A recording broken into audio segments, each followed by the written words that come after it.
ঠিক আছে?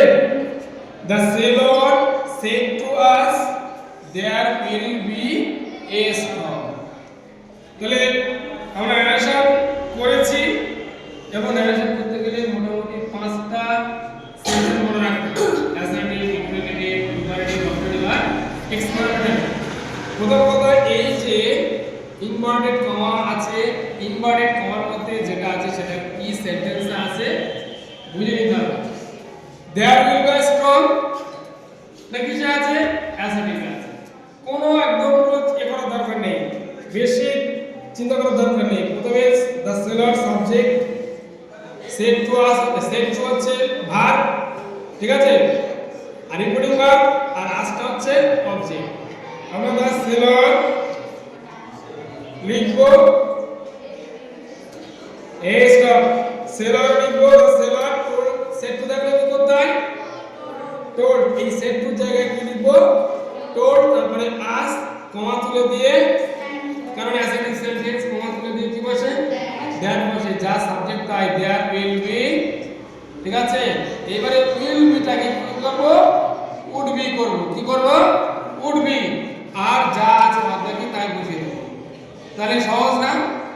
and the sailor told us that there would be a storm। তাহলে শুধুমাত্র চেঞ্জ হয়েছে এইটা, উইল বিটাকে কি করলাম উড বি করেছি রিপ্লাই, আর আমরা কমা তুলে দিয়ে কি বসিয়েছি দ্যাট, এই দুটো করে পরিবর্তন হচ্ছে। তারপর নিচেরটা teacher subject, said to verb, repeating verb, আর মি মানে হচ্ছে আমাকে অবজেক্টিভ ফর্ম বলছে where are you going, তুমি কোথায় যাচ্ছ। মানে টিচার মানে স্টুডেন্টকে বললো যে তুমি কোথায় যাচ্ছ, তাহলে এটা মানে এটা কি সেন্টেন্স ইন্টারোগেটিভ। এই চিহ্ন আছে মানে কি, আরে বাবা এই চিহ্ন থাকলে আমরা কোন সেন্টেন্স মনে করব ইন্টারোগেটিভ।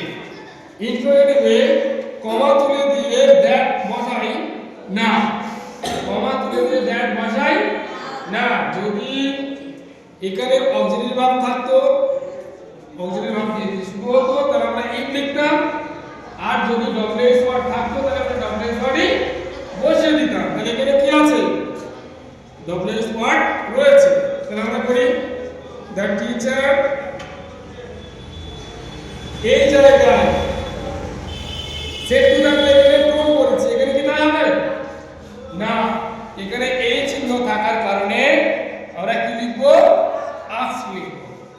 সবসময় খেয়াল রাখতে হবে যদি এই চিহ্নটা থাকে অর্থাৎ সামনের কোণা দিকে থাকে তাহলে সেট টু জায়গায় কি লিখবো আস লিখবো, তারপরে মি লিখে দিলাম, কমা তুলে যে উপরেরটা যেমন দ্যাট এটাই দ্যাট বসবে না। আমরা 145 এ দ্যাট বসাবো, এ কত 45 এ অর্থাৎ 1 নম্বরে অ্যাসার্টিভ, 4 নম্বরে অবজেক্টিভ, আর 5 নম্বরে কি এক্সক্লামেটরি। 4 নম্বরে বসাই মাঝে মাঝে বসানো হয়, লেট থাকলে যদি সেন্টেন্সটা লেট দিয়ে শুকায় দ্যাট আমরা পাঠাতে পারি, ঠিক আছে। তাহলে মনে রাখবে 145 এ দ্যাট বসাবো। তাহলে এটা তো ইন্টারোগেটিভ রয়েছে, তাহলে 2 নম্বরে আছে, তাহলে 2 নম্বরে আমি লিখেছি তারপর দ্যাট বসবে না।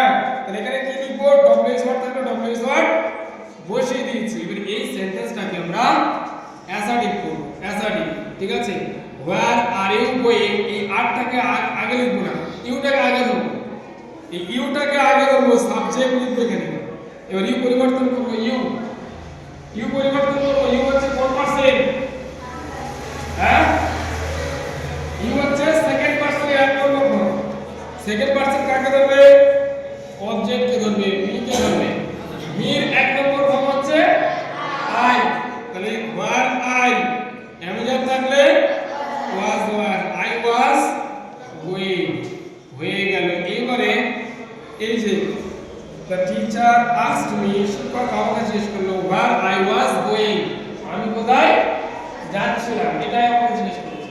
তাহলে এখানে I was going হয়ে গেল, ঠিক আছে। আইটা পড়াতে হবে দেখ তোরা মনে করবে যে স্যার ডব্লিউএস ওয়ার্ড তো আগে বলেছে তাহলে ইন্টারোগেটিভ না, ইন্টারোগেটিভ হলে ডব্লিউএস ওয়ার্ডের পরে কি থাকতো অক্সিলারি ভার্ব থাকতো, কি থাকতো।